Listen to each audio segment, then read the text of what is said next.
إن أردتم أن تكونوا شامة بين الورى فاختفوا How powerful were the Russians at that time? Let me tell you how powerful they were. They had defeated the Persians, they had defeated the Turks, all the way up to China, they ruled. Nobody came in their way, all the way up to China. They had Serbia, they had Mongolia, they had Poland. Even the British were concerned, because if they took the Caucasus, then they would be their neighbors in India.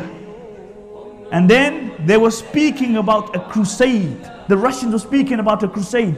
They were saying that if we take the Caucasus, then we will be able to start a new crusade. We can liberate the holy lands, the Masjid al-Aqsa. And then Allah subhanahu wa ta'ala created a man who I call the Salahuddin of the Caucasus, Imam Shamil rahimahullah. For the next quarter of a century, Imam Shamil did not allow this superpower to move.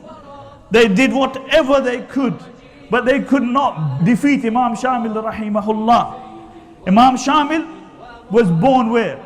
He was born in a village called Gimri in Dagestan in 1797. He belonged to a family of Avars. Avars are people who live in the Caucasus and who are very high, 9 generations of very high nasab and family. This was what his real lineage was. But the Russians didn't believe that.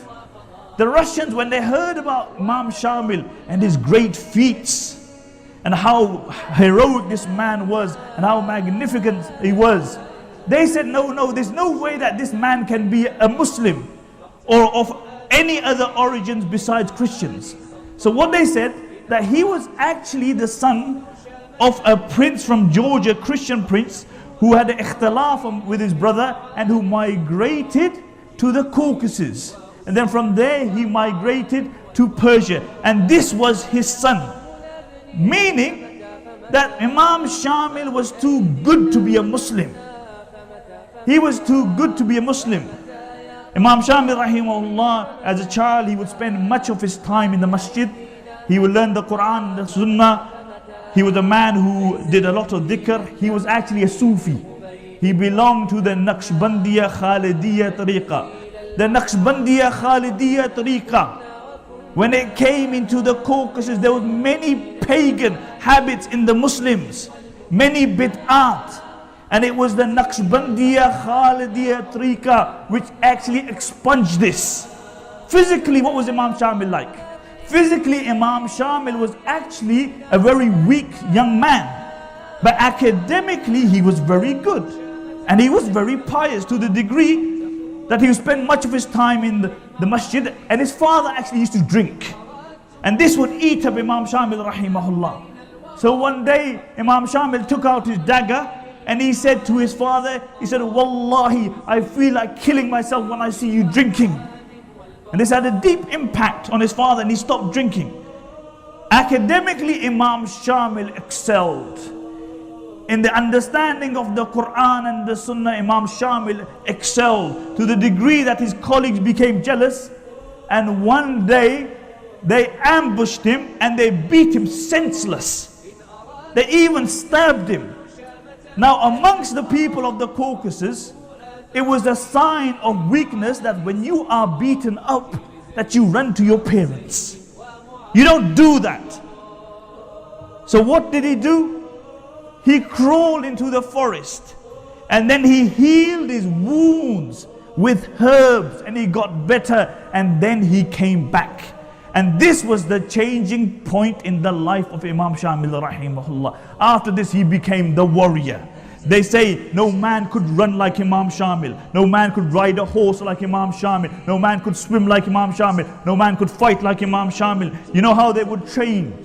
They would put a bullet on their tongue or a pebble on their tongue and they would run for miles and miles.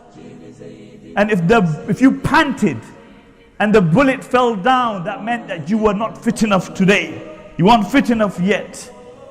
Imam Shamil rahimahullah, he could jump over a stream which was 27 feet. He could leap over the shoulder of a person. As far as strength, Imam Shamil was 6'3". They say that he could split the butt of a rifle with one strike. In one of the battles, one of the Cossack horsemen, Imam Shamil rahimullah, struck him with a sword from the head, and he literally split him into two, right down to his butt. Right down to his butt. As while riding a horse, Imam Shamil rahimahullah, he would have a rifle in one hand, a sword in the other hand, and he would control the horse. The reins would be in his mouth. And this is how he would control the horse. He could come down from the horse, come down to the belly, and come up from the other side. This is what these people were like. The London Times defined Imam Shamil as the greatest chieftain who ever lived.